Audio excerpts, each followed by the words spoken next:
This podcast is sponsored by nobody. Hey dudes, welcome to Splat from the Past, the only 80s themed horror sci-fi show where things can get totally radical.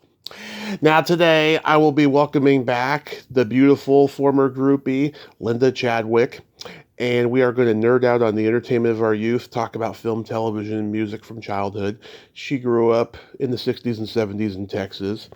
I'm sure she watched Westerns and all that stuff. I will find out. It's going to be another great conversation today, and I am so excited to have her back on. At the end of last summer, we talked and we just had a blast. We laughed a lot, and she told great groupie stories, and I'm so excited. Her memoir, On the Road, A Texas Groupie's Memoir, is available on Amazon, so go check it out. And, take a read. Today is the last day of Sexy May. This was a very tame sex talk May this year. I got to do sex talks with Thea Landon and Andrea Lido the other day, and I even did nerd outs with a couple OnlyFans porn stars, Beth McKenna and Coraline Jewell, who I've had on before. But all in all, I feel like I'm maturing and I'm kind of over, celebrating Sexy May, sex positivity, International Masturbation Day, and all that stuff. And I continue to focus on pop culture and do pop culture based conversations. And man, I never thought I'd see the day, but I got a few holdover episodes that are hopefully going to happen in June for Sexy May. But it's been a really, really interesting month. Also, rest in peace, Loretta Swit, Hot Lips from MASH. And the first Cagney on Cagney and Lacey, she was so beautiful and talented. I never got to meet her or interview her, sadly, but nevertheless, she will be missed. Also, I've got exciting news. Vicki Peterson of the Bengals is coming on next week before I leave for LA. Her and her husband, John Cowsill, are both coming on. I friggin' can't wait. He will be my third Cowsill, and she'll be my first Bengal. I am so friggin' blessed. What a life I live, huh? So yeah, here is my new interview with Linda Chadwick.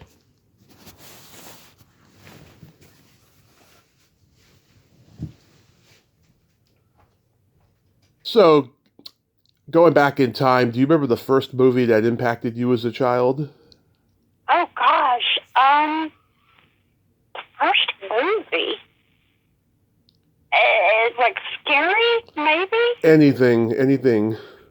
Well, I think probably as a child it had to have been Wizard of Oz. Okay. Yeah, I think every child, would say Wizard of Oz because it gave you that dream, that there is something, more out there or whatever. Nobody wants to be picked up by a tornado to get there, but still. Yeah. But as far as scary movie, gosh, it'd be The Exorcist. That was terrifying. Oh yeah, my dad and my stepdad both saw that in the theater, and there were kids like running out of the theater to go vomit in the bathroom. See, I can't even imagine that response. It was pretty scary. My best friend and I, the one that's in my book, my best friend Debbie, Mm-hmm. we were alone in the house. My parents had gone out to eat, and it was late, and it was dark. And we decided it would be a good idea to watch The Exorcist. Put the. Yeah.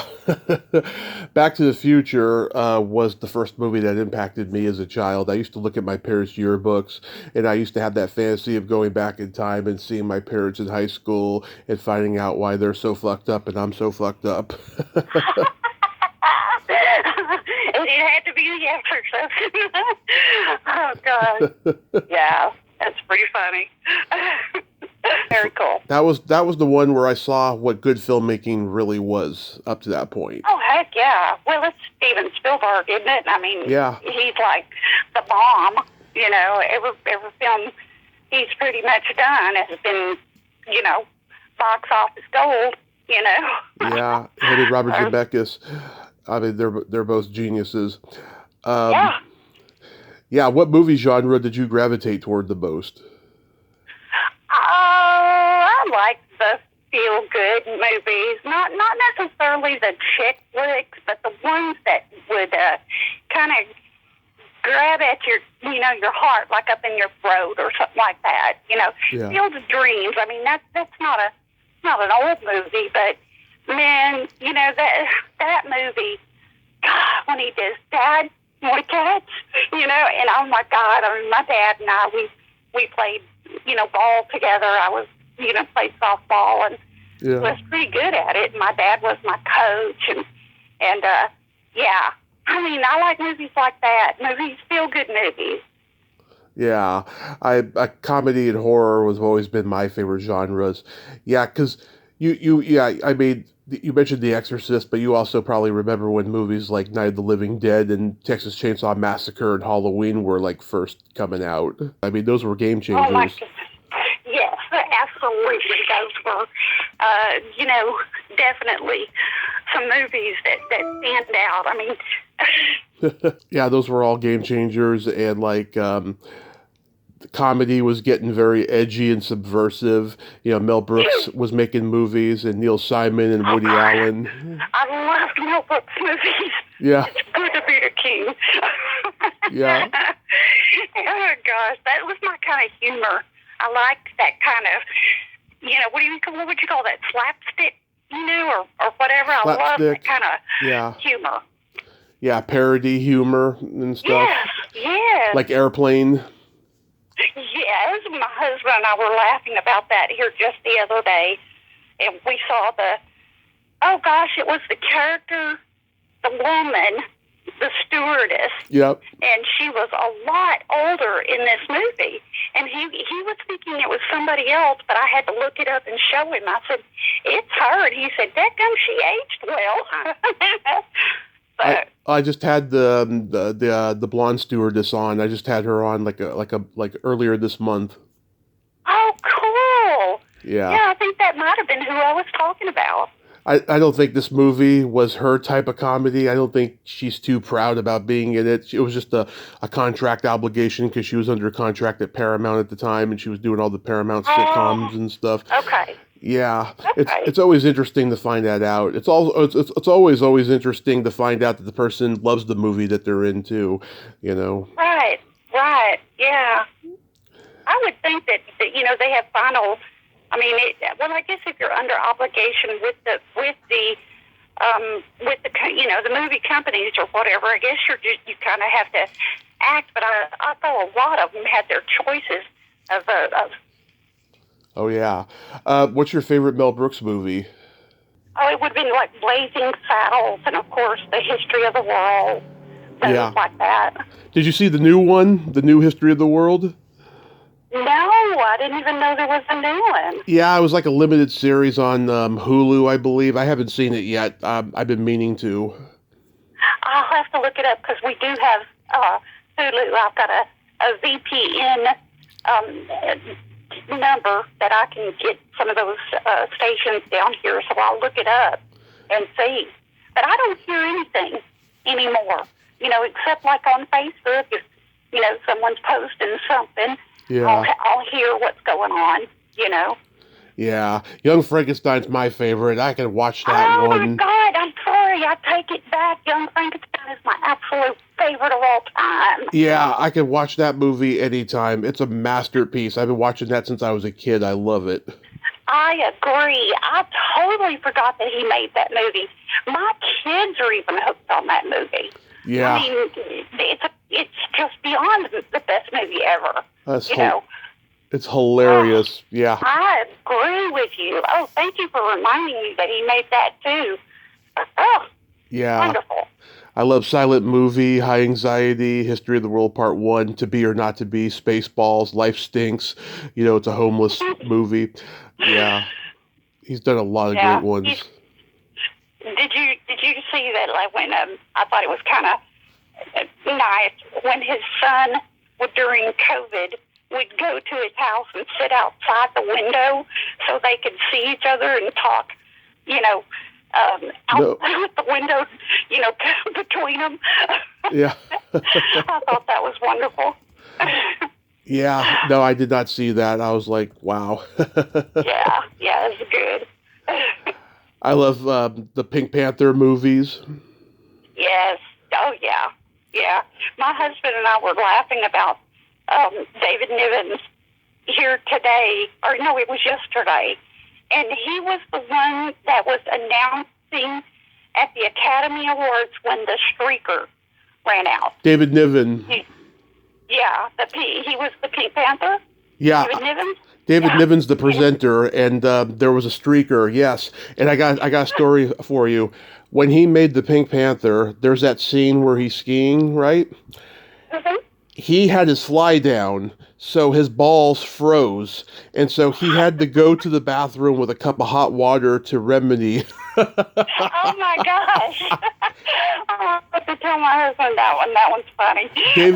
Robert Wagner told that story to Gilbert Gottfried on his podcast, and I asked Blake Edwards' daughter and the production assistant if that's true, and they confirmed yes, it's true. Oh my gosh! Can you imagine? Yeah. Oh my God! Yeah. That's funny. Oh gosh. Yeah, God, I love those movies.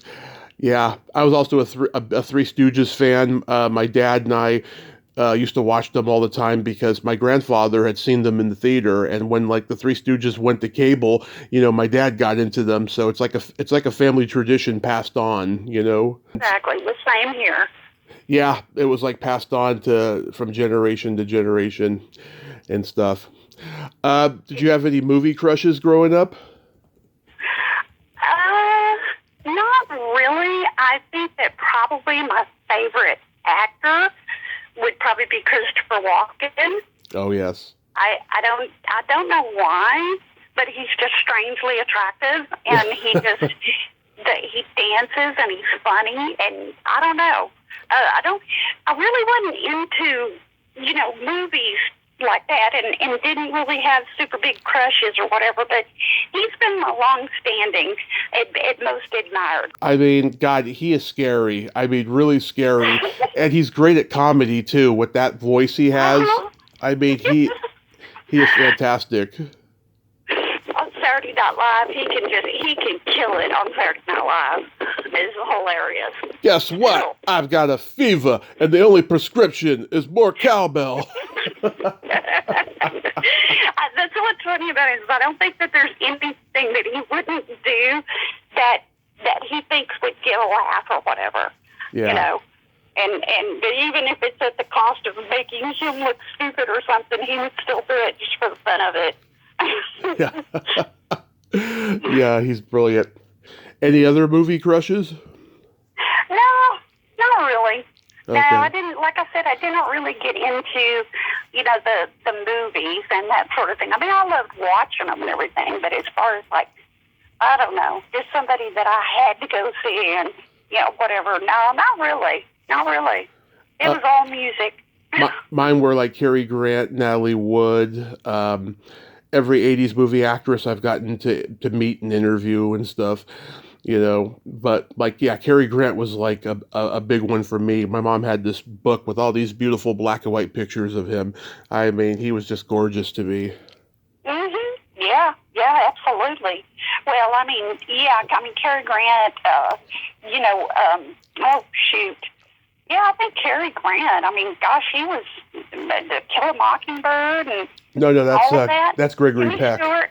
No, that's Jimmy Stewart. I love Jimmy Stewart. Yeah, Gregory Peck is To Kill a Mockingbird. That's right. Jimmy Stewart was a favorite of mine too. I could get into any Jimmy Stewart movie. Yeah. Well, the best one of all is It's a Wonderful Life. Yeah. And my husband, it's our tradition. We watch it every year. And before we came to Costa Rica, I bought it on DVD so that we could still watch it every year. So. Mine is like Philadelphia Story with him and Cary Grant, and like Harvey, where he's got the invisible rabbit.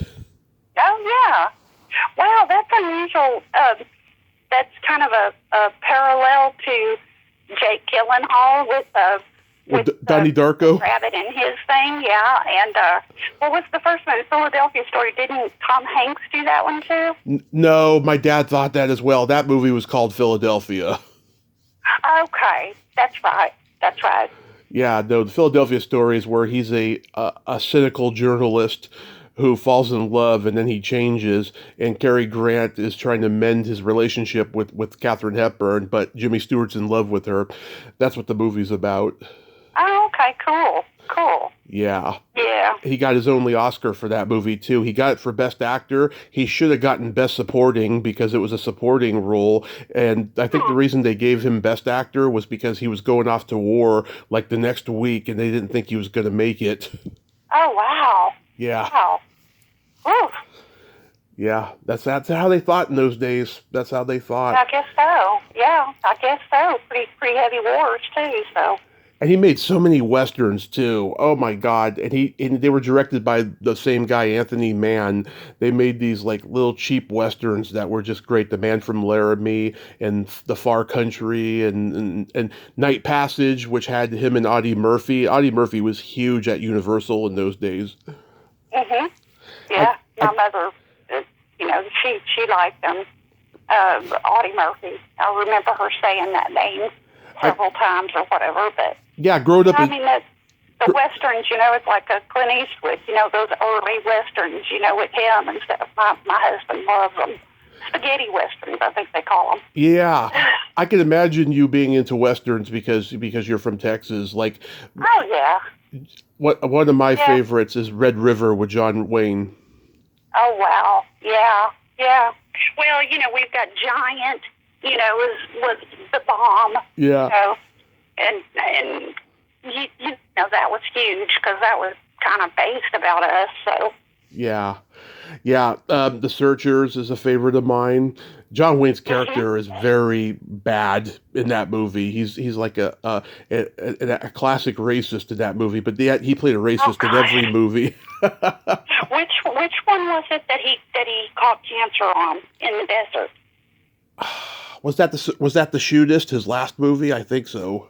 I think it was, yeah, because they said that they had been testing those nukes and stuff in that desert, and Right. did you tell them when they put up the set or something? And that's where a lot of people on that movie died of cancer.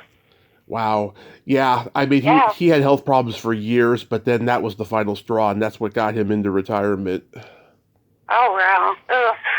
Gosh. But Ron Howard's still Well, alive. He's that's still the fact making that he movies. smoked like he smoked like a chimney too. So. Yeah. But Ron Howard's still with us. Um, Mhm. were there any movie characters that you could relate to growing up that were like role models to you? Not really.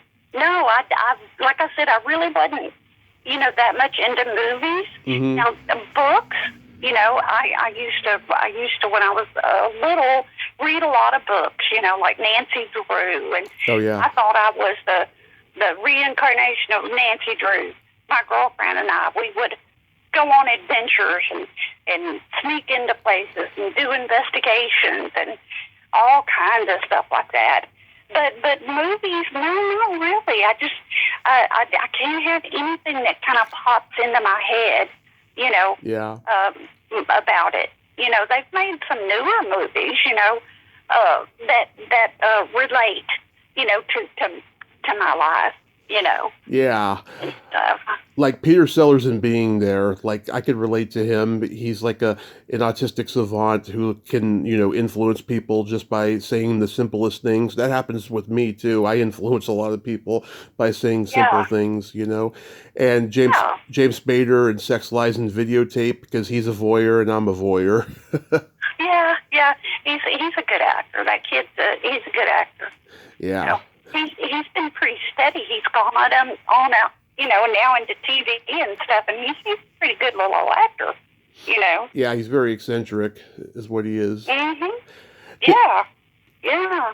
did you go But to no, I just didn't get into much of the movies. Like I said, I was too busy into the music. Yeah. Did you go to the drive-in at all growing up? Well, we did. My parents would take us, and they still had the drive-ins when I was little, Hmm. and of course my brothers would tell the stories about how they would sneak like a bunch of them would get into the trunk of the car. Yeah. And they would drive in like with two people, and when they would get into the drive-in, they would open the trunk, and like all these people would come out, to get into the movie. But I remember there was you could drive in certain areas, and the hill would be tall enough that if you couldn't go to the drive-in movie, you could see it from that certain point. Right. And you could, in your mind imagine, what they were saying and all of that, But if I went to the drive-in, it was with my parents. And then by the time, I made it up to where I was old enough to go, they had already started tearing them all down. We had one probably in the first, I would say, the same neighborhood of where we lived. Mm-hmm. But it didn't last, just like everything else. There's something else new to replace it. And ours was called the Cowtown Drive-In Theater. And it was wonderful. It was so cool. But I didn't really get to experience it, except just the memories of when I went with my parents. Do you remember a teen comedy that came out in the 70s called Drive-In? It was filmed in Texas. I have heard of it. I've never seen it, but I did hear about it. Yeah, I know the producer's daughter. She's a friend of mine. She actually came back on the other day, Andrea Lito. Cool.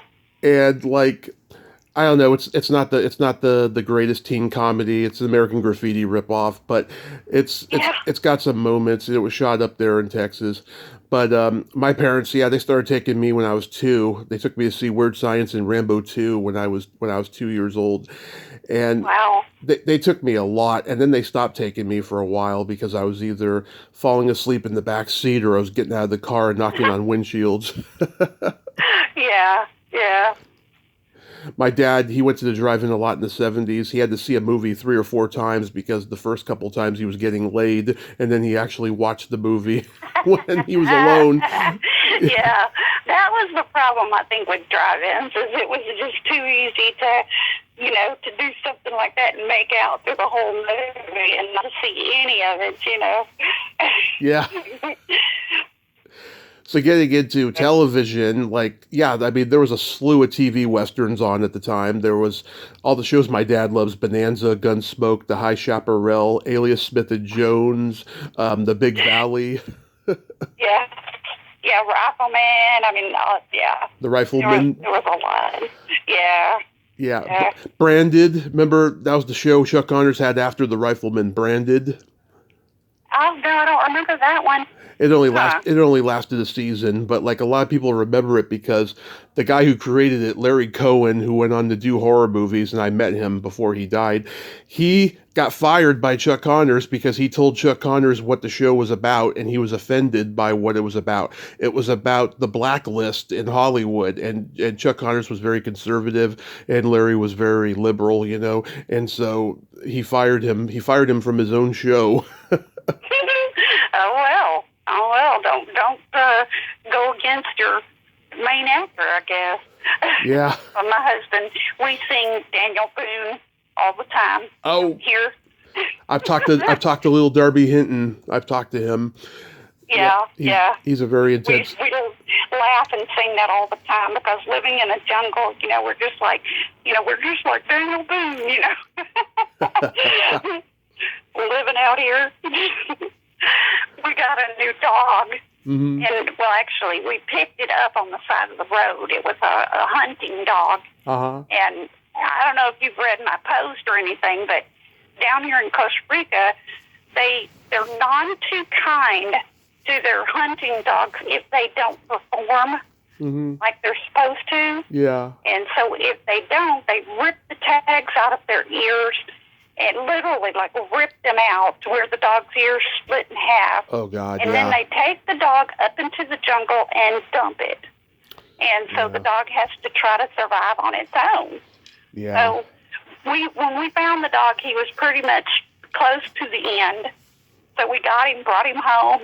And so he's a Tico dog, which means he still wants to run out into the jungle and bark at, monkeys and stuff like that. And then he'll come back home when he's done But we were like, oh, he's Daniel Boone, wasn't he? Checking off into the jungle. So. Oh, yeah, I've seen the pictures. That dog is very, very cute. He's adorable. He's a really good boy. Yeah. I can see how, he's kind of likes to lay around and he likes to love, which, down here you got to perform. And if you're not going to perform, then they're going to get rid of you. It's really quite sad. Yeah. What sitcoms did you watch growing up? Oh my God, what sitcoms did I not watch? All in the Family. Yep. That was just the classic that was always on at our house because all of our fathers was, Archie Bunker at that time. Yeah. I like to watch I know my especially favorite were the variety shows. Mm-hmm. Like Laugh-In. Oh, yeah. I loved Laugh-In. Carol Burnett. Gosh, there were so many. Sonny and Cher. Oh, yeah. I used to love variety shows.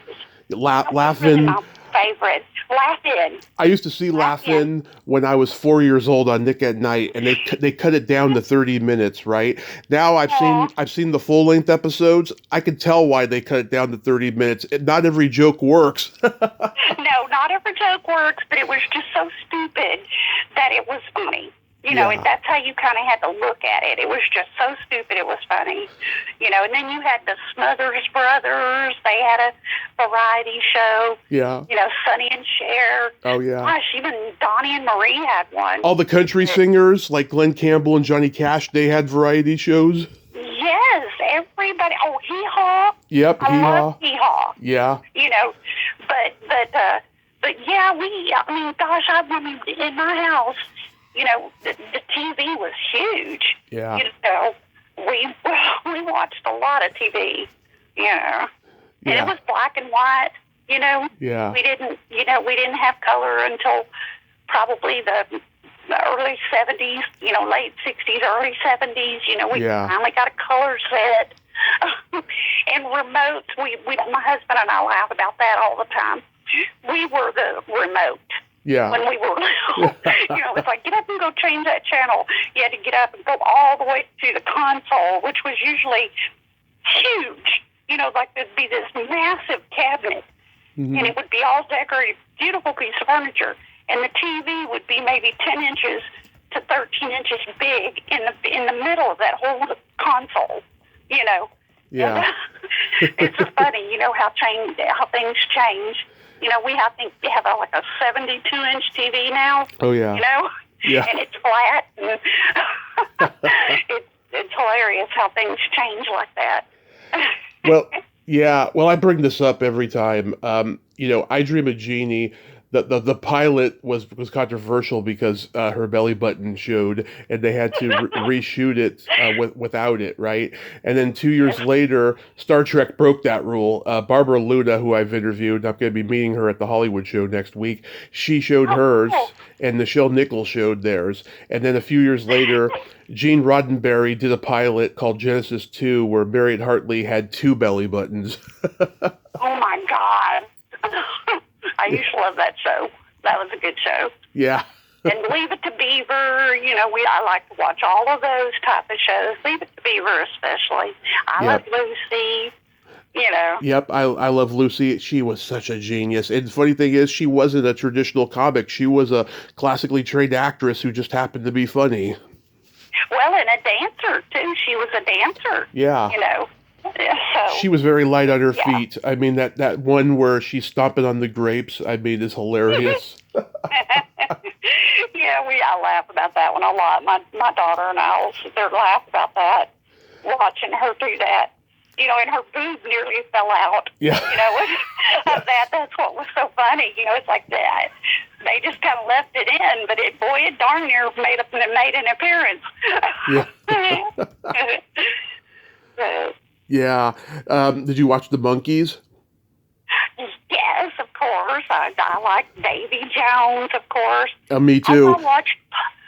Huge crush. I had a huge crush on Davy growing up. Yeah. Yeah, well, who didn't, you Yeah. know?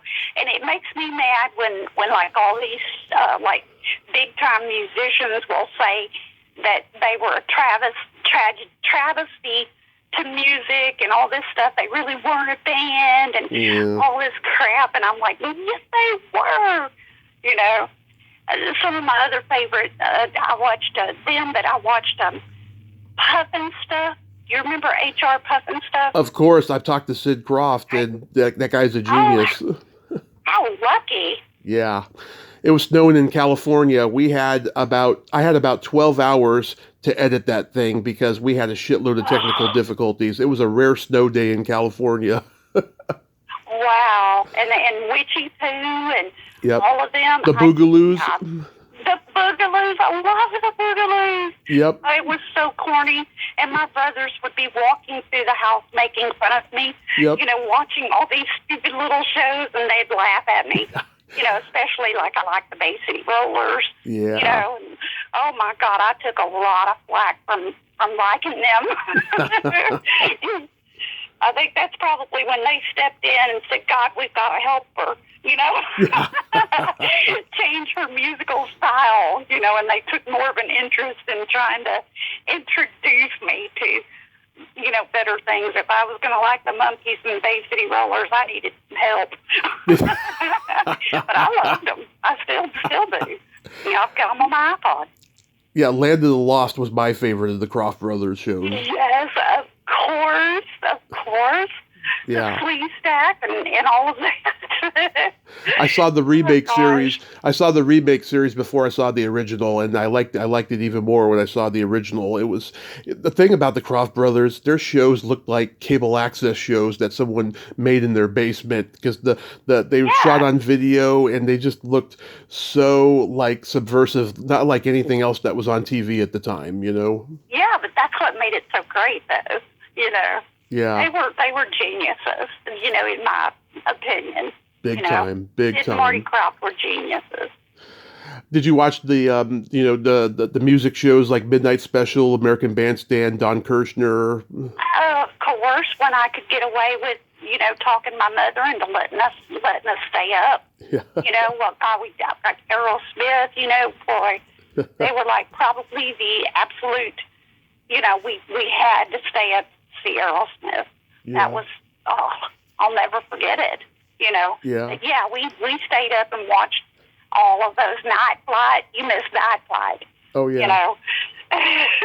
But yeah, we did. We were, you know, the music part of it was huge, you know, watching those. It was neat watching those concerts on that, like Don Kirshner, even the Midnight Special, but Midnight Special was the best, I think. Oh, yeah. And you had Old Grey Whistle Test and King Biscuit Flower Hour. I mean, music was so huge, and they had these obscure comedians coming on and doing like 3-minute sets, like Billy Braver and Denny Johnston, who I've interviewed and stuff like that. All these like really out there comedians, you know. Yeah. It was a good time, man. Oh, God, it was a good time. Yeah, you'd see variety, too. You'd see the hard rock bands, you see the pop, you see the R&B. I mean, just everybody on those shows. Uh-huh. Oh, yeah. Yeah. There was just, you know, it was, you know, it really widened your perception of music. You know, you seeing them live like that and performing, you appreciated everybody you saw. You know, right? We liked Kool and the Gang, and you know. I saw Kool and the Gang live. They opened for Van Halen. I shit you not. Oh my God! Back in 2012, yeah, they weren't announced that I know of, and we're getting closer to the venue. Going inside, like, is that Kool and the Gang? And we get there, and we're like, it is Kool and the Gang. Are we at the right show? And they're like, yeah, they're opening. I'm like, whoa. I mean, I know Dave likes R&B. David Lee Roth likes R&B, but I was like, wow, I did not expect that. Oh yeah, Bootsy Collins. I mean, oh yeah, Bootsy. That was Bootsy Collins. I mean, I've got all of them on my iPod. You know, that brings back memories of back in the day. You know, yeah. You know, a band that kind of I revisited here the other day, Mm-hmm. and it was a band that Rush liked to have open for them, and they were called Max Webster. Oh, yeah, Max Webster. You remember them? They Yeah. were pretty damn good. I love all the Canadian rock bands. I love Moxie, April Wine, Triumph, God, Triumph. Trooper. Oh, my gosh, yes. Trooper, they did Raise a Little Hell, Raise a Little Hell, Raise a Little Hell. Heck yeah. But that Max Webster, I remember, thinking, gosh, they're a very interesting group, and I really liked them. Yeah. And Rush liked them, and they liked to have them. They toured a few times with them, Oh, yeah. So. Canada had a lot of great bands in those days. The Guess Who, Pat Travers. Oh, gosh. God, that guy's a genius. He's wonderful. I met him, and he was such a nice person, such a gentleman. He called me Lovely Linda, Oh. Lovely Linda. Oh my gosh, you're just lovely, Linda. I was about 15. My dad and I are driving somewhere, and Snortin' Whiskey comes on the radio. I had never heard it before in my life. And my dad turned up the radio high. He's like, oh, yeah, I haven't heard this in years. And I'm like, what is this? He says, Pat Travers. I'm like, who's Pat Travers? And he's like, he's a Canadian blues rock guitarist who's brilliant. And God, I was mesmerized by this song, and I still am every time I hear it. Oh, yeah. Well, my favorite is the I love you. That's my favorite. Oh, yeah, that's a good one. And she's making magic. That's what she does. Yeah, he had some good tunes. I mean, really good tunes. Yeah, You've seen him, back when he was, he had kind of gone from being an arena dude down to club acts. Oh, yes. That's when we seen him, and that was like, I was so thankful, that I had seen him at that point, because it was just magic, Yeah, he did one of our clubs about 12 years ago. I wanted to go, but unfortunately I didn't even have like $40 to go inside. And so I missed it, but I had friends who went, and they actually met him after the show during the meet and greet, so that was we good. Never missed a show. We would sneak in the back if we had to, Mm-hmm.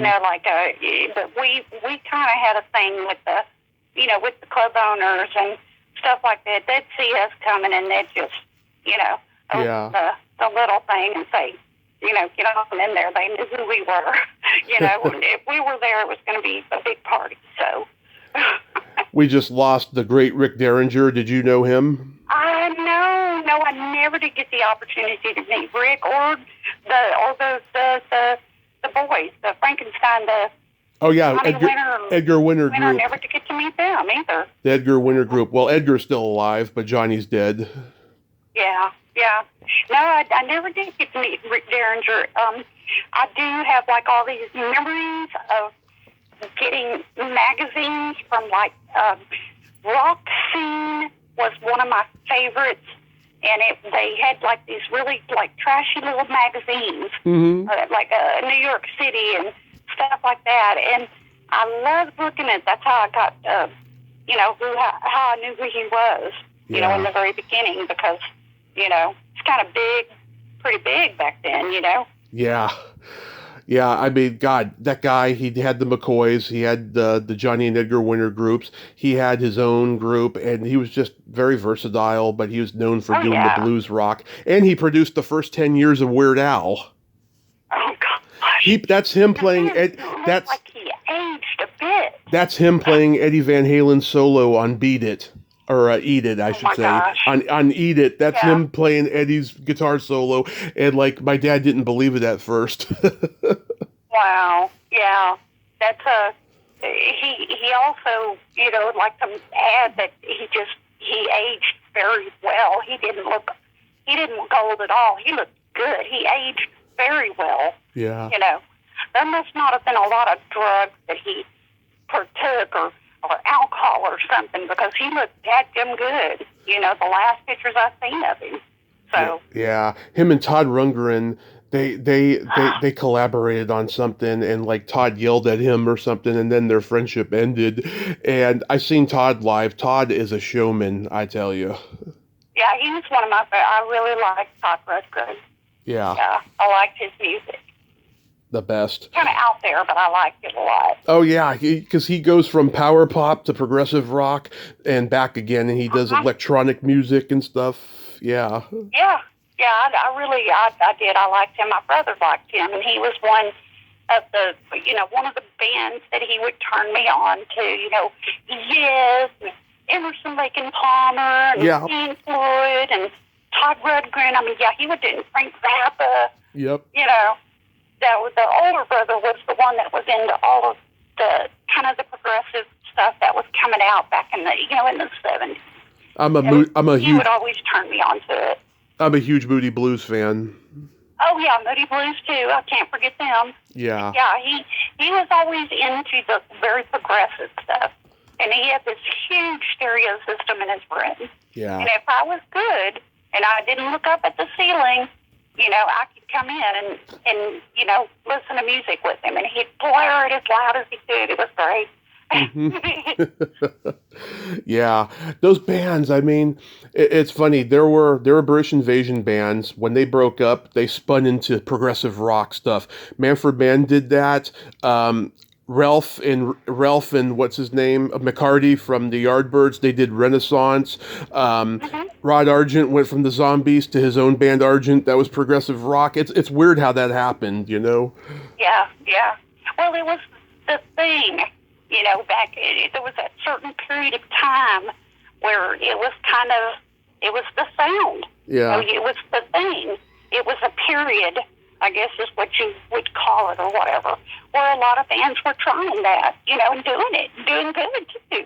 Yeah. People like to go get stoned and during their concerts. And we used to have this, we still have the museum, but we had it was called the Planetarium. Mm-hmm. And it was where the roof or the ceiling was oval, and it kind of like an egg, and you would go in, and the seats were all in a circle, and you would sit, in the auditorium, and your chair would lean back, and you would look up, and it was called the Laser Light Show.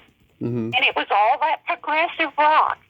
And that laser lights, of course, we'd all be so stoned, Mm-hmm. Everybody was. Yeah. It was like going to a concert. Oh yeah. But yeah, you'd get really good and high and go to the laser light show planetarium and get to listen to all the music and stuff. It was amazing.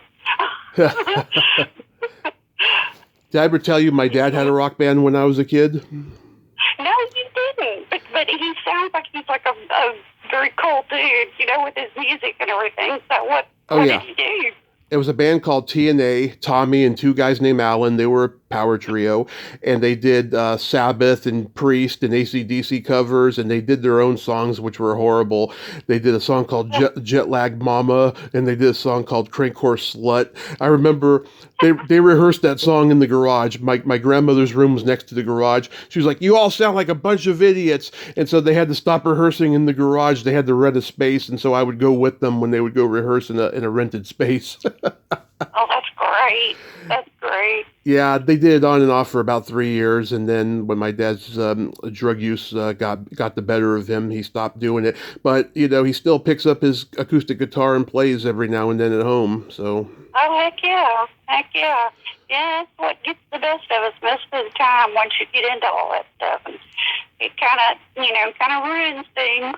But it didn't at the time. It was great at the time, but. He was a big grow up. He was a big influence on me in the music thing because he had so many great vinyl records of the Beatles, Beach Boys, Stones, Carole King's Tapestry, Fleetwood Mac, Rod Stewart, Captain Beefheart, all that stuff. And he bought me a book when I was like 11 or 12. The Rolling Stone magazine's Rock and Roll Encyclopedia. I learned about Fanny from reading that book. I didn't even know about them until I read that book when I was 12, and I found out about so many bands I love because of that book. That's cool. Yeah, I had a bunch of things like that. And, yeah. Sold a bunch of it, and I don't have anything like that now. I think the kids, I left some back in Texas with the kids. Yeah. So. I think I asked you this before. What was the first concert you went to? First concert that I went to was the Jackson 5 and Wild Cherry. The Jackson 5. Oh, it was amazing. When you saw Wild Cherry, was Donnie Iris in the band? I don't know. I was so young. I did that. It was more about the Jacksons, but I loved Wild Cherry. I mean, I love the group, but I didn't know anything about them. In fact, I thought it was so interesting that this white band that sounded were opening for the Jackson 5, Yeah. When I saw, it's funny, I forgot all about Donnie Iris until recently. He was on a podcast, and he was in Wild Cherry for a bit, and then him and the guitarist started his band, Donnie and the Cruisers, and they had that hit, Ah, Leah, Leah, here we go again. And he was such a nerd. He looked like Buddy Holly with that curly hair and glasses and wearing the matching suits and doing this new wave power pop that sounds like the Tubes practically. I thought it was the Tubes the first time I heard that song years ago. And it's just like, this guy is a true original. Like he needs to be like in the Hall of Fame or something. Wow. Yeah, no, I didn't know that much about him, but I was just more, enamored by the Jackson 5, and seeing them. Yeah. So. Yeah, I saw the Monkees at Candlestick Park before a Giants game. It was only 3 of them, and they drove off the field in a Cadillac. It was priceless. Oh my gosh! I never did get to see them. Never did. I was 14. It was me and my uncle celebrating our birthdays that weekend, and I saw Steppenwolf. John Kay was the only original guy left in the band. He was so charismatic, it didn't matter. He was really funny. And I seen Alice Cooper. Oh my God, that guy is brilliant. I've seen Aerosmith, Joe Walsh, Night Ranger, REO Speedwagon. I've seen a lot of great bands. Nice. Do you remember your first makeout song? Oh my God. Yeah, Cashmere. That's the only thing I can think of. Oh, Cashmere, yeah. Mine was Janet Jackson's Love Will Never Do Without You when I was 12. And oh, wow. that led to my first finger bang as well. Nice. Yeah. It was beautiful. It went on to Robin Trower, Bridge of Sighs. Bridge of Sighs is one of the best albums ever. And Jeff Beck, Because We Ended as Lovers, that's another good one. Mm-hmm. Yeah, oh my God, I love Bridge of Sighs, Lady Love and Day of the Eagle. Those are my jams. I love that album. Oh, yeah. He has a new album out. I just saw it advertised. I did not. I don't hear anything anymore. Down here, they just don't, don't hear anything. I know. Or unless my kids will tell me something, or I see it on Facebook. Yeah, it was like a Facebook advertisement. Everything's all digital now, so it's probably just a digital download on Spotify or something, or YouTube. Yeah. I'm so down on Facebook right now and all the AI stuff, and just like, you just don't know what to believe anymore. When you look at anything, everything's all fake. Yeah. It's just like the Diddy stuff, I mean, they're saying, Kid Rock testified, blah, blah, blah, blah. And I told my husband, I said, honey, I don't think any of that was, and he's like watching all these videos and stuff of people telling, and so I went on and did the little research, and I said, none of these people have even made statements or anything. So I said, it's all AI. Honey, I said, they're making it all up. Yeah. He was just like, I can't believe that they do that. Yeah, it's a strange time, and it's only going to get stranger, I feel, but hopefully we'll all come out okay. I hope so. I wish that they, could revamp Facebook the way that it used to be and have it for the, that Meta's not on there and the AI and all that crap. I just don't like any of it. I don't like any of it either. No. So how's the book doing? I'm still getting royalty checks. But, I mean, it's slow now because, of course, all of the say the hype about it is kind of burned out. You know, I'm not paying anybody anymore to do the promotions and all of that. So, of course, it's slowed down, but I think, you know, again, it will have its time. You know, when somebody, you know, sees it, picks it back up, and it starts again, I think it will, you know. Yeah. And like I told you in the beginning, if I had been dirty in the film, or not in the film, in the book, right, and actually went into all of the sex and all of that kind of stuff, yeah, it probably would have been a bestseller. But I chose not to do that, and I chose for good reasons. Good for you. Mm-hmm. You know, it makes it, you know, they want to read the smut, you know. Yeah, but you stuck to your guns, and I'm so proud of you. I did. You know, I just like, my husband means the world to me. He's the greatest man ever. And, you know, and also, you know, they're all married and all have kids, and, you know, and they were nice people. Yep. You know, they didn't, you know, I didn't want to be that person, you know, that, what do you call that, where you yeah, tell all, kiss and tell. You know, yeah. I didn't want to be that person, you know. Right. So, it's just respect, you know. Yeah. Well, I'm gonna buy it soon and read it. I've been lagging on that. Are you? Oh, you'll like it. Oh, I know I will. Are you gonna write a sequel or anything?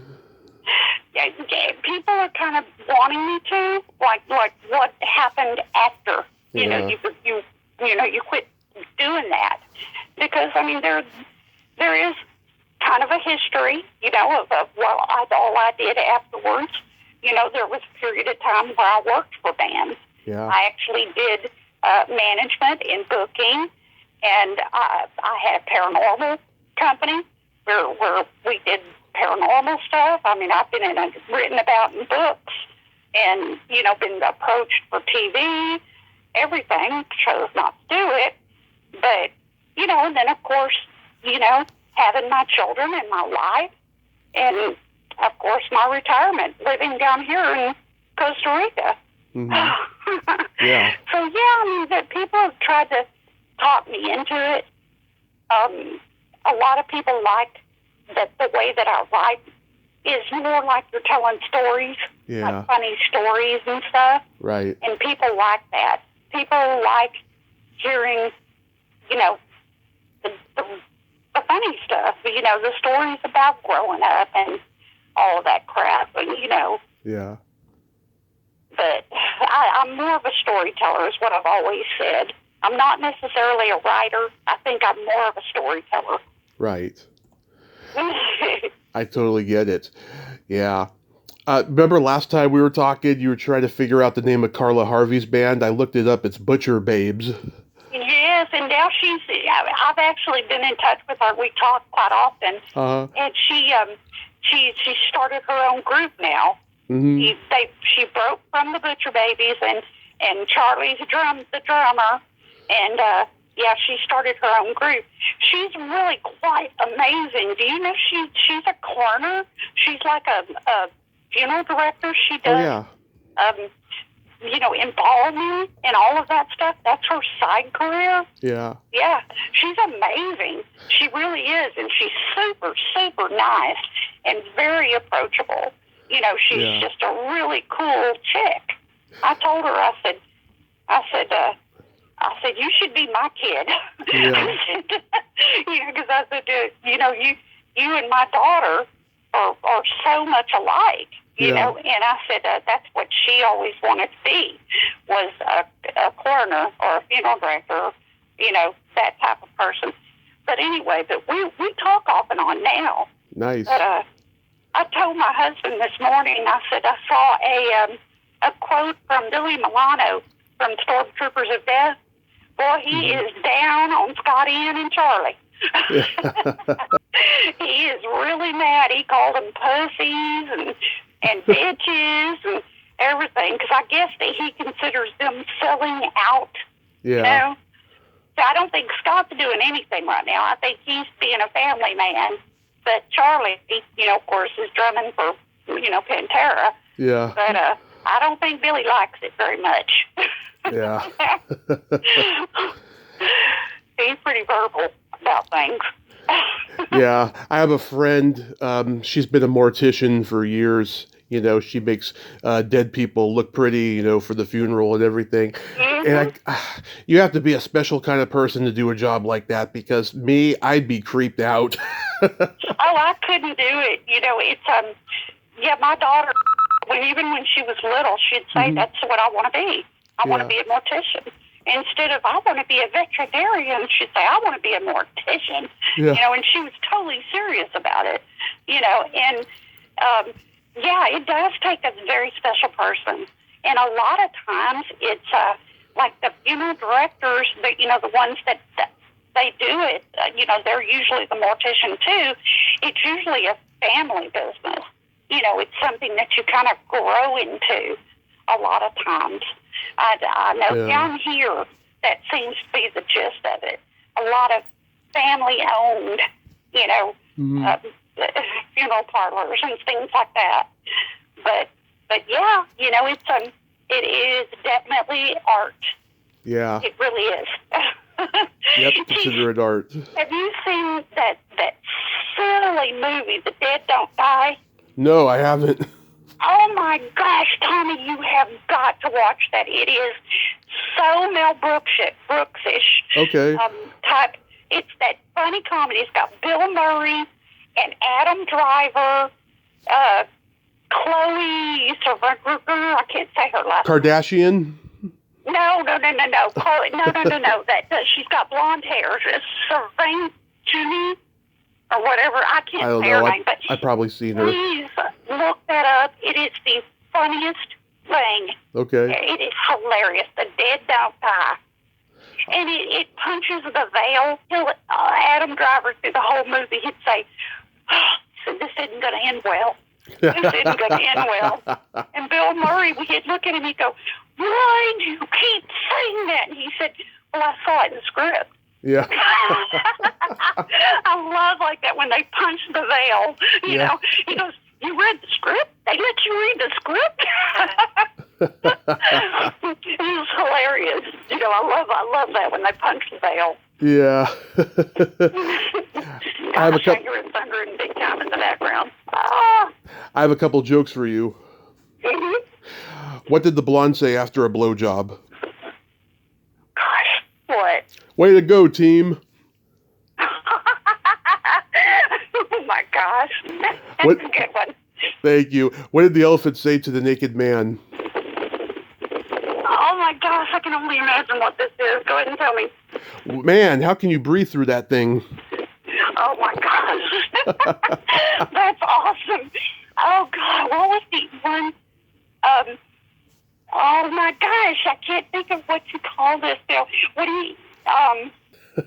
It's okay. Oh my gosh, yeah, it's terrible. I can't remember anything. That's what happens when you get old, Tommy. Get ready. I'm halfway there. There's a lot of shit I forgot. I'm 42. I'm going to be 42 next week. There's a lot of shit I'm starting to forget now. That's that baby. You've got so much more to go. There's two guys on Facebook, and I don't know who they are. Uh-huh. But it's a black guy and a white guy, Mm-hmm. and they tell these jokes back and forth to each other. Yeah. And they're hilarious. If I see them come up on my feed, I'll tag you to it. Okay. But they tell some of the funniest jokes. It was like, what do you call a Filipino, their shoes or something? It's called a Filipino floppily. Yeah. I don't know, but some of their jokes are really dirty, Yeah. and then some of them are just like stupid funny. Yeah. Like Mel Brooks, stupid funny stuff. But yeah, I'll tag you to them next time I see them. You'd like them. Okay. Awesome. Because you like the jokes. So. Linda, thank you so much for coming back on and nerding out with me today. And I'll read the book soon, and I'll let you know my reaction. And I know I'll love it. And Well, are you going to get the physical copy, or I can send you I'll like the ebook if you want me to. oh yeah, either way. I mean, yeah, I mean the ebook, that would be great. I could just read it online. Okay, if you'll tag me on a messenger your email Yes. and everything, I will get you one. I will tag it to you, email it to you. Perfect, perfect. Stay safe from the storm and have a great rest of your day and be safe. Yes, Tommy, thank you for having me again and never forgetting. I really appreciate it. My pleasure.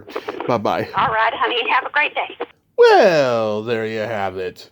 Linda Chadwick, ain't she a sweetheart? Oh my God, we had a shitload of technical difficulties in that interview, especially in the first 10 or 15 minutes. But then once I switched phones, we had no more until the end when the phone started dying and we started hearing the storm in the background there. But it's a solid, solid talk, and I'm glad we could talk again.